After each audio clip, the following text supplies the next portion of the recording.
All right, let's get right into it. Today's video is going to be about the lost art of rotational movement.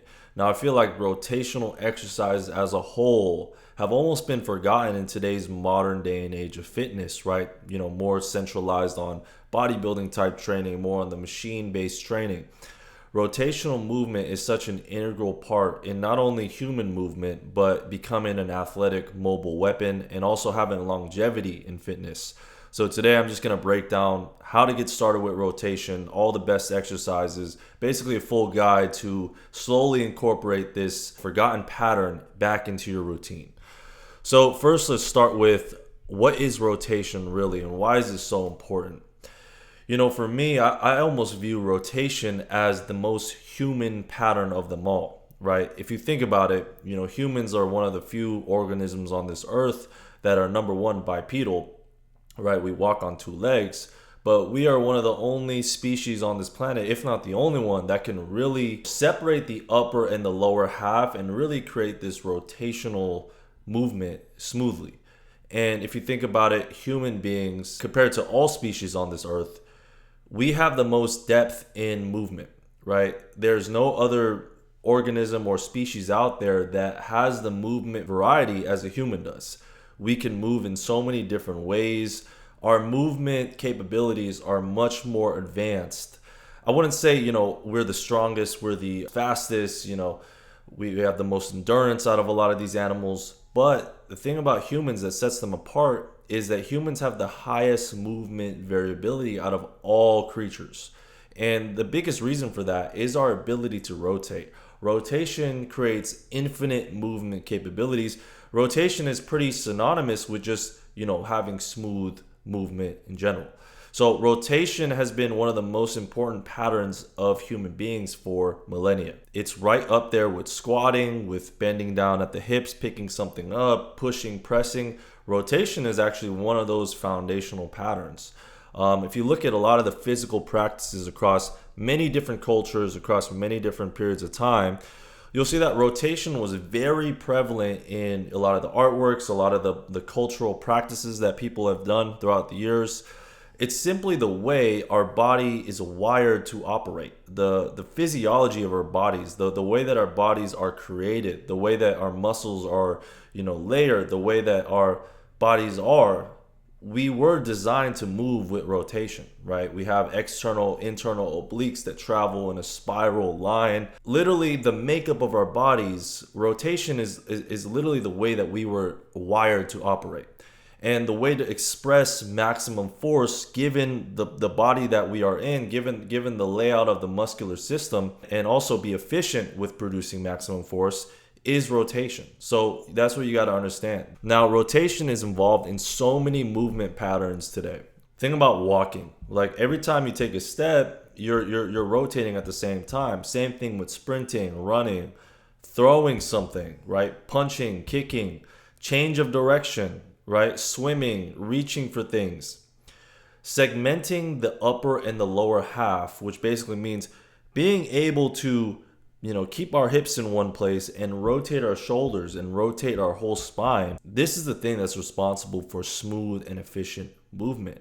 Rotation is so important. And if you look at a lot of these, pictures from, sculptures, artworks, historical monuments, you'll see that rotation has been a pattern that has been around for a long time, right? Look at this individual throwing a discus, right? You see that he's rotated, he's loading his hips, he's loading his spine, his obliques.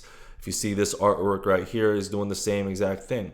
And if you see this one right here as well, they're on a boat and these guys are throwing spears into the water, probably catching fish, right? Rotation has been around for such a long time.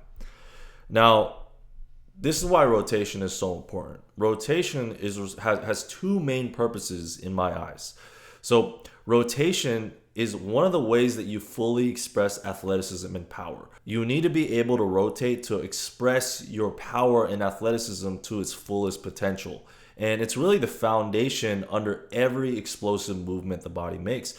Really, the better you can rotate, the more efficiently and the more effectively you can express athleticism and power across a variety of movements. So this is one of the key foundations in expressing athleticism and power. But not only that, another reason why rotation is so important, and just to add into your routine, it's also your best maintenance tool. When you run your body through a lot of these rotational patterns, think about what you're doing. You're doing a full body movement that involves a lot of the joints rotating. It literally involves every muscle down from the feet to the upper extremities. It basically lubricates the joints, activates all the muscles down the chain, and it integrates your body, and it teaches you how to use your body as one. Not only is it a very powerful tool in developing athleticism and power, but when you do it at kind of more lower intensities and kind of do it as a movement practice, it's probably the single most best tool to keep everything running smoothly, integrate the body, and just perform that maintenance on your body. You want to make sure everything is running correctly. You want to make sure that your joints can still rotate, glide. You want to make sure that you still have range of motion throughout all aspects of the body, and rotation is one way to do that. And literally, when you rotate, you take all your muscles, all your joints are working. So it's such an important longevity tool to just keep incorporating in your routine to make sure that everything's running smoothly. So those are the two reasons why it's such an important pattern, right? Number one, it's a foundational movement skill that allows you to express maximum force and athleticism, but also when done at lower intensities, it's also one of the best longevity tools, right? And despite it being such a valuable movement, the fact of the matter is, in today's day and age, this whole concept of rotation has somewhat gotten lost. Somewhere along the line, rotation became one of the most important qualities to the least, right? And I could speak on this from experience, right? I was born in 1998, growing up in the 21st century, and you're brought up in the traditional modern fitness approach and paradigm, right? I think back to, when I was coming up in fitness, right? All the people that, showed me the weight room, all the people that have coached me, it's what do they show you, right? It's all about curls, lateral raises, pull-ups, leg press. That's the bulk of, the fitness talk and the fitness coaching, nowadays, right? But rotation, that's something that I don't think many people talk about. Even many coaches, they don't really preach rotation. And, from my experience, it's usually one of those things that's kind of more hidden knowledge, right? It's more that elite ball knowledge that, you only pick up if, you stumble in, maybe like a boxing gym, or you get like you were doing throwing in high school, right? In track and field. Right, it's kind of more of a niche subject that I find that most people, especially in general fitness, they really just don't talk about. Now, most modern fitness circles are filled with, right, nowadays, think about it, it's all machines, it's all the basic compound movements.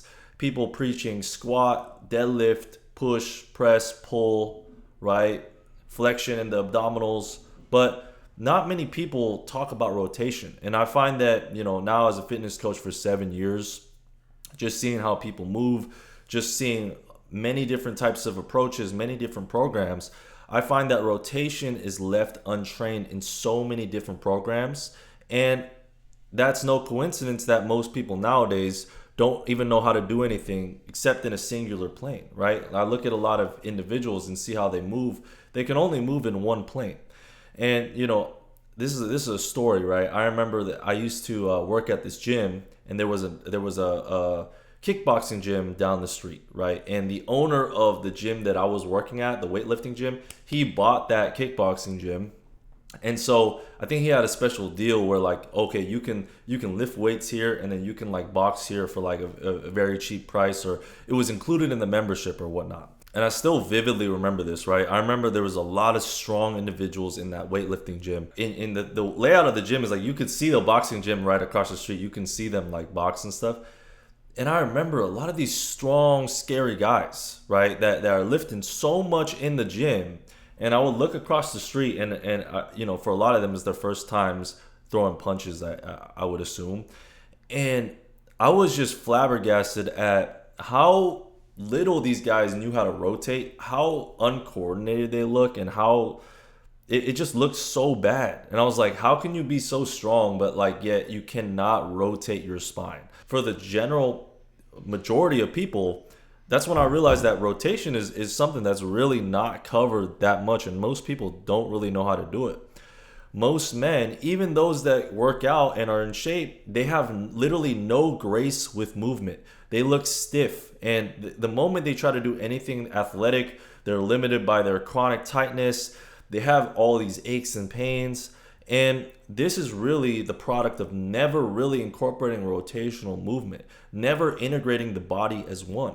It's not a coincidence that, rotation has been forgotten in so many programs. And if you look at most people nowadays, they cannot move gracefully. They're complaining about constant tightness, constant aches and pains. Guys, it's definitely not a coincidence. And I'll tell you from my experience as well, I think the moment where everything changed for me as far as not only in physique wise, but just feeling great, is when I started to incorporate rotation into my routine, right? When I was coming up in fitness, right, my paradigm was, okay, squat, deadlift, bench, pull-ups, overhead press, the basic compound movements, then doing the machine work to kind of get a little extra volume, get a little extra pump.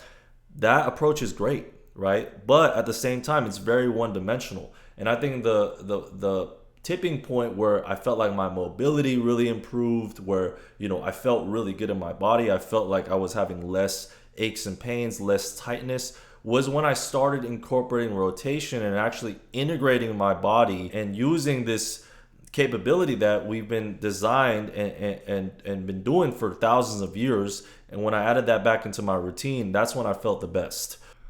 So let's talk about then versus now. So, right, as fitness modernized, right, it was probably in the I know the barbell was invented, late 1800s, 1900s, but, especially in the 1970s with the invention of a lot of the Nautilus machines, I felt like fitness, it changed, the paradigm got shifted, right?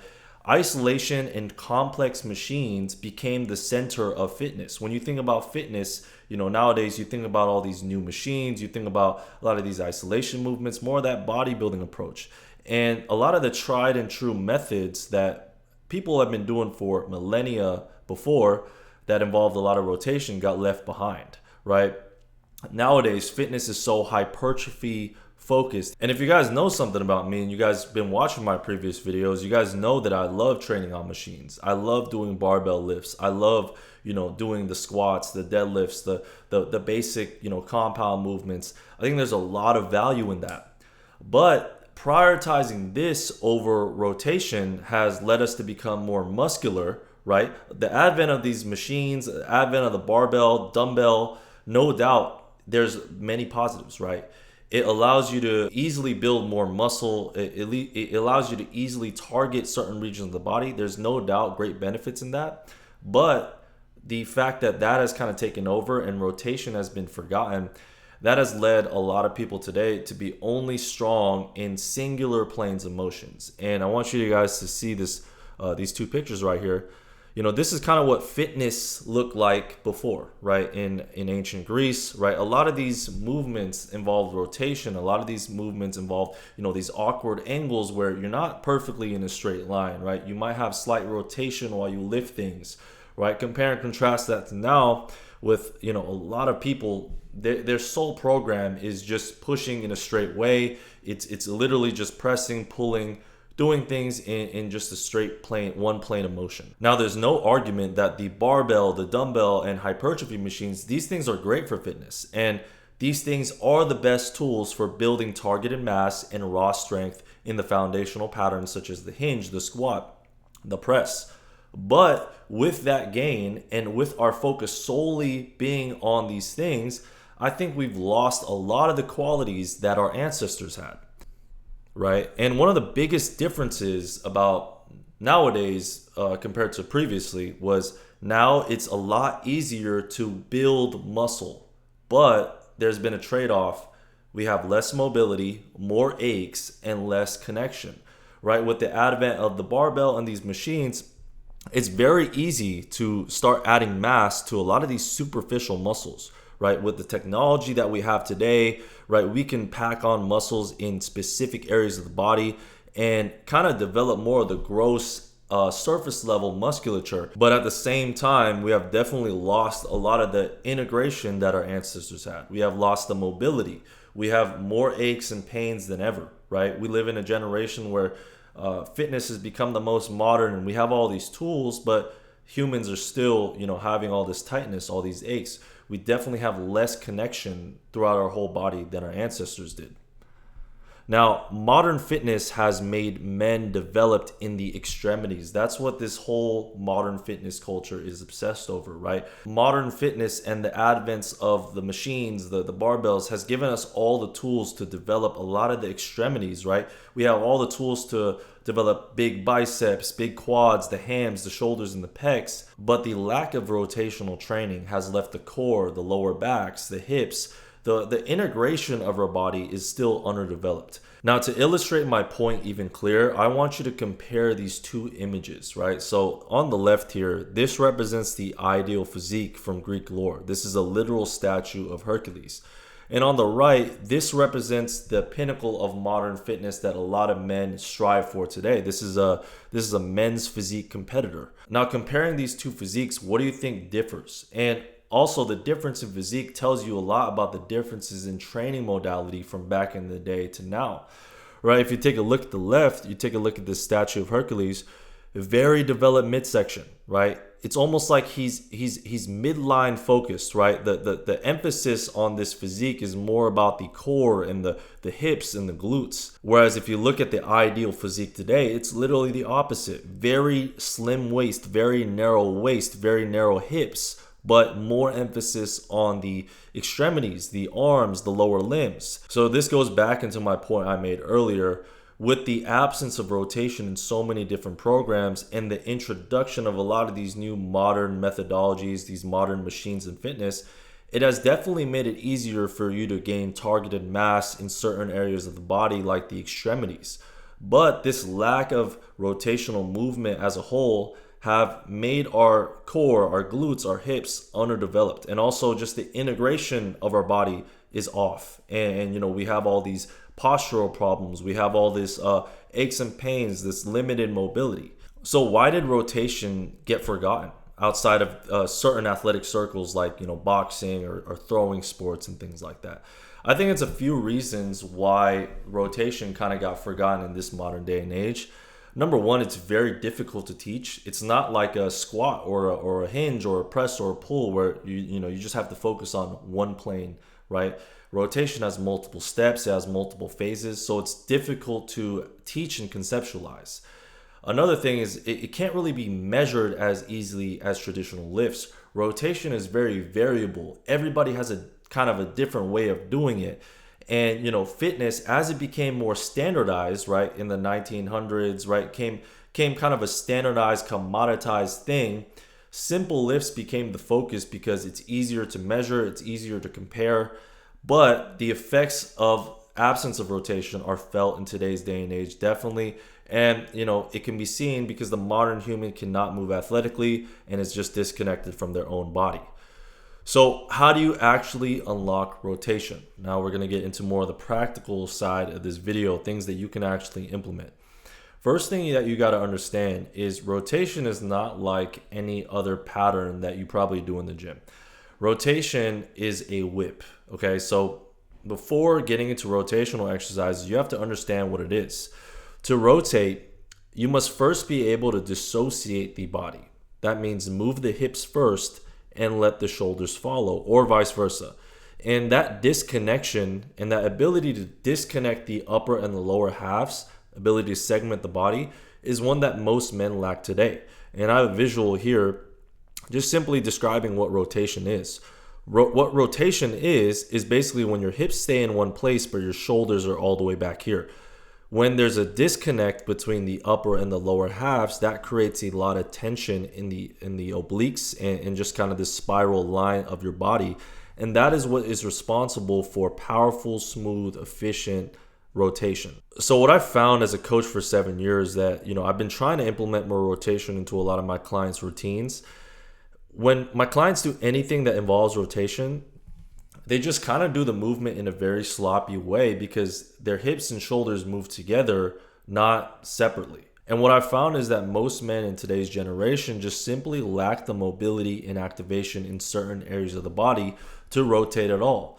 So before jumping into full-blown athletic rotational exercises, you have to first establish more mobility and control. That's step one.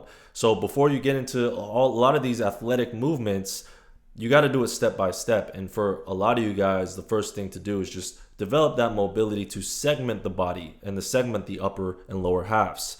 So that goes into my first step here. These are the 3 levels to unlocking rotation. Most of you guys will start here.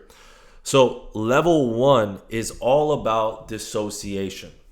Your goals when you first start incorporating more rotational movement into your routine, these are your goals, okay? Number 1, you have to unlock more mobility and learn how to dissociate the lower and the upper half. To rotate, you first have to learn to move the upper and lower halves separately, not together. Now, most sedentary men, and even men who've trained for years and are relatively fit, they lack this ability because this pattern is just isn't found much in everyday life. So that's the first thing you got to do.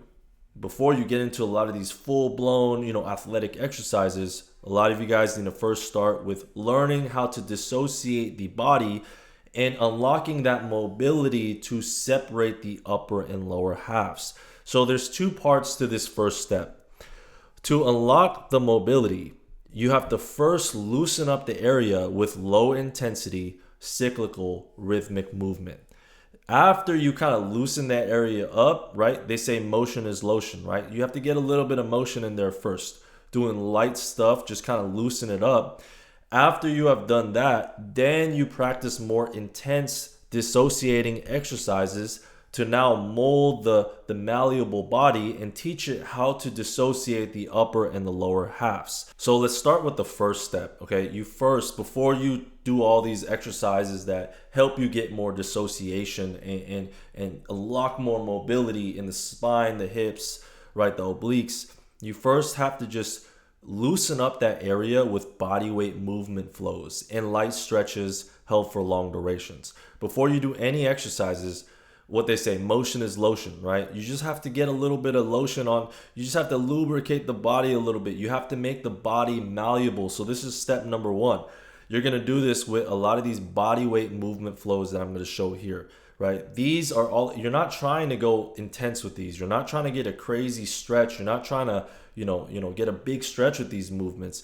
These movements just simply serve the purpose of, okay, you probably haven't been moving the spine, the hips, the shoulders that much before. Let's just kind of incorporate some small, easy movement to just kind of like lubricate that area so that you can do these exercises that eventually open yourself up. So a lot of these movements like this. You're also going to do light stretches as well that kind of loosen up that low back, that spine, the hips. And the important thing with these light stretches is you don't want to go like crazy where you're trying to I'm trying to get the biggest stretches possible. For just simply loosening up the body, the best approach with stretching is hold a 60%, 60% intensity, right? Just stretch 60% of the way, very easy, and just hold it for long durations. Once you do these kind of body weight movement flows and light stretches, just do it in the morning or something like that. Now your body is in a malleable state for you to now practice these exercises that practice that dissociation so that you can get the most out of them. So now that you've used some motion to loosen the area up, now you're going to practice exercises that unlock more mobility and get you better at dissociating the hips and the shoulders. Now, there's many exercises for this, but I listed my 5 favorite. So the first one is called a windshield wiper. Now, what you're going to do is you're going to pin your shoulders onto the floor and you're going to allow your legs to go to one side. And the goal is you want to keep your shoulders pinned the whole time. What this is going to teach you is you planting the shoulders and you moving the hips in one area without the shoulders following, right? And you're going to do this in a way you can make it a little harder with by squeezing a ball in the middle as well. A weighted ball will make it harder. And by doing this movement, you're not only unlocking more mobility in the lower back and spine, but at the same time strengthening all the muscles across that chain, and you're just getting better in unlocking that mobility to dissociate the hips and the shoulders. Another good one is any form of lockdown rotation. What do I mean by that? That's when you lock down your hips and you rotate your torso. So I'm going to put a couple exercise variations of this right here. It can be you using the glute ham developer machine and locking down your hips and rotating your spine. You can do it on a lat pull down machine and rotate the torso while your hips are locked down. You can do it with 2 dumbbells on your feet and rotate across a bench. Any type of exercise that locks down the hips and allows you to move your torso and really open up that low back and that spine is going to help you get better dissociation. Another good way to do this is on a 45-degree back extension, right? With the back extension, you're going to lock down your hips, and now you can rotate kind of backwards and incorporate some rotation that way.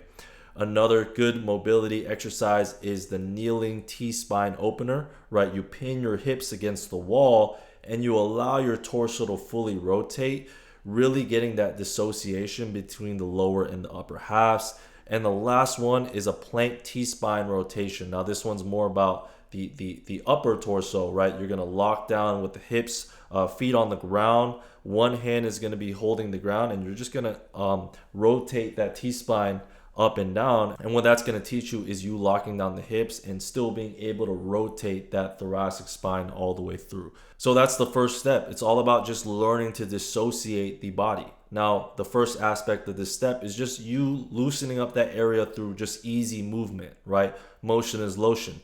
Once your body is in that malleable state, now you incorporate these 5 exercises to get better and unlock more mobility in these dissociating patterns where you lock down either the hips and move the torso, or you lock down the torso and move the hips.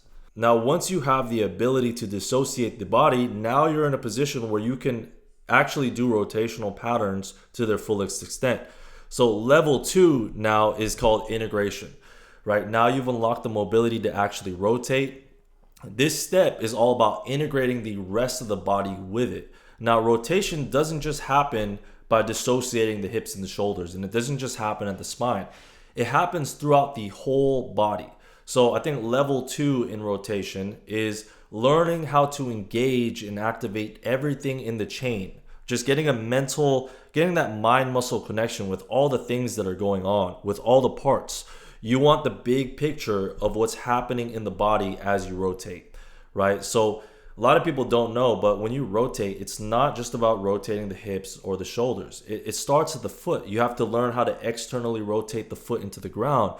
You have to learn how to engage the glute to get some of that power from the ground and shift it into your hips. You have to learn how the adductor connects to the obliques and how that leads into full body rotation. And now this is a picture right here, and this is what you call the spiral line. And these are all the muscles that are activated when you do rotation. And this step is all about just achieving that mind-muscle connection and seeing how the force transfers all the way from the foot to the arms. So anytime you rotate, it's all going to start with the foot, right? Your foot is planted, so that's where you kind of generate that force from. You're going to externally rotate the foot. That force is going to travel into the hips, into the glute, and that's where a lot of that force is going to be stored. Now, when you're going to rotate and express that force diagonally, you transfer that force through the adductors, which leads into the obliques, and that goes into the arms or whatever you're using to express that force.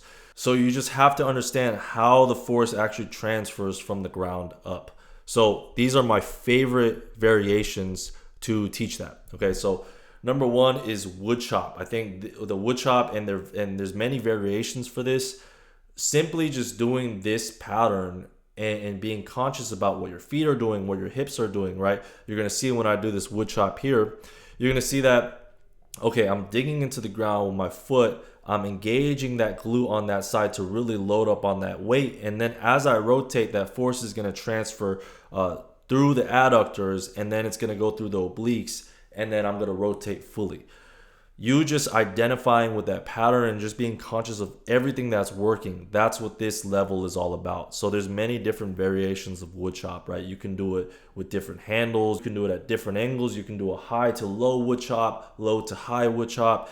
Each one of these different variations of the wood chop are going to have different activation profiles. You're going to feel it a little differently, and just get good at identifying what's really working under the hood. The second pattern that's really good for this is a lot of kettlebell rotational patterns. Now, I love kettlebells for developing movement, right? And with kettlebells, you don't have to go that heavy. The nature of the kettlebell, the shape of the kettlebell, it's very easy to do a lot of these rotational patterns. So these are like two of my favorites, but really there's infinite rotational patterns that you can do with kettlebells. You can do kettlebell windmills, right? So anytime that you have to hinge backwards and you're rotating that spine and you're looking towards the kettlebell, you have to be conscious about what's happening in the hips, what's happening in the feet, right? And what's happening in the low back. Another good variation of a kettlebell rotational pattern is this swing to a rotation, right? You're swinging the kettlebell up, you're catching it, and you're rotating with it. And you should feel all the muscles on your feet, through your hips, your adductors, your obliques. You should feel all these things engaged. I think a kettlebell is a very underrated tool for teaching that integration of the body that happens during rotation. And lastly is landmine rotation. I think that's another good tool for rotation. Anytime you rotate a landmine side to side, pay attention to what happens as you shift the landmine side to side, right? You should feel your feet engage, your knees, your hips, right? Your adductor on the other side, your obliques kind of crunching down, and pay attention to how that force transfers and what the pathway that it goes through as you rotate side from side. So level 2 is all about integration. It's about learning how to incorporate the rest of the body with rotation, the feet, the hips, the shoulders, everything, and just getting that mind muscle connection for it all. So now you've unlocked mobility and you learn how to dissociate. Now you know how to integrate everything along the chain. Now this is level 3 here. This is expression. Now this is the most honest form of rotation. Now you know which parts of the body are active during rotation and how the force transfers and which muscles to engage. Now it's all about expressing the full brunt of athleticism.